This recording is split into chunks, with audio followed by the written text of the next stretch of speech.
नमस्कार दोस्तों, कैसे हैं आप लोग। उम्मीद करूंगा कि जहां कहीं भी होंगे स्वस्थ होंगे। इस टाइम पे अगर हम बात करें तो पूरी दुनिया में एक चीज़ काफ़ी ज़्यादा चर्चाओं में रही है, वो है इजराइल का जो युद्ध चल रहा है उसको लेकर।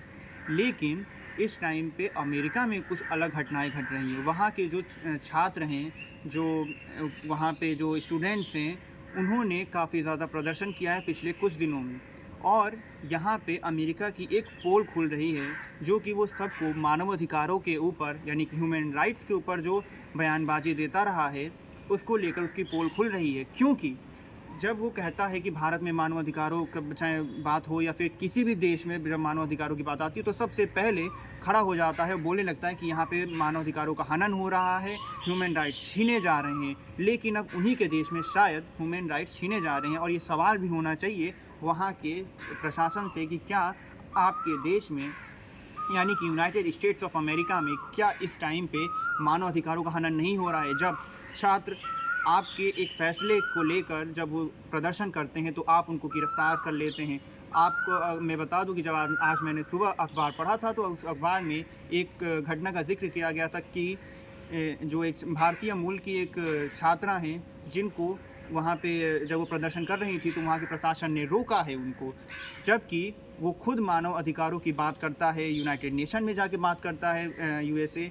लेकिन आखिरकार जब उसके ही देश में जब लोग उसके उनके कुछ फ़ैसलों के खिलाफ जब प्रदर्शन करते हैं जब उनके छात्र, तो आखिरकार क्यों जो उनका प्रशासन है उन्हें रोकने की कोशिश करता है और दुनिया को क्यों नहीं बताता कि उनके देश में भी वो मानवाधिकारों की हनन कर रहा है। इस टाइम पे सवाल उठना चाहिए, उनको जवाब भी इसका देना चाहिए। अगर हम बात करें इस टाइम पे तो कल भी खबरें आई थी कि कुछ जो छात्र थे जिनको गिरफ़्तार कर लिया गया है।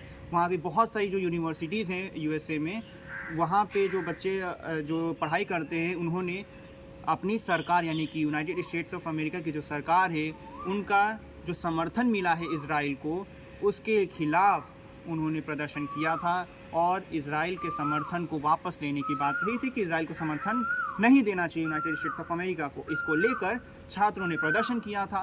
चाहे वो मैक्सिमम अगर हम बात करें तो ज़्यादातर कॉलेजेस में वहाँ पे इस बात को लेकर प्रदर्शन हुए थे।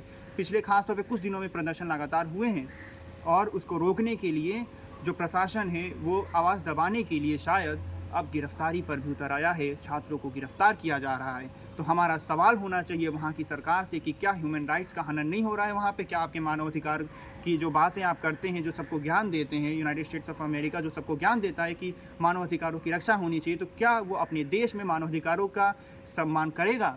क्या जिन छात्रों को उन्होंने गिरफ्तार किया है क्या उनको छोड़ेंगे? सवाल होना चाहिए। हमारा भी यही सवाल है, क्या वो छोड़ेंगे उन छात्रों को? और मानव अधिकारों के ऊपर जो हम सभी को भाषण दिया जाता है क्या, या फिर उस पर अब पाबंदी लगाएंगे कि यूनाइटेड स्टेट्स ऑफ अमेरिका के अंदर भी मानव अधिकारों के ऊपर रोक लगाई जा रही है? चाहे वो कोई भी घटना हो, भारत में हो, बांग्लादेश में हो या फिर एशिया के किसी भी देश में हो, चाहे वो अफ्रीका में हो, किसी भी देश में हो, अमेरिका सबसे पहले आता है और बोलता है कि यहाँ पे मानव अधिकारों का हनन हो रहा है।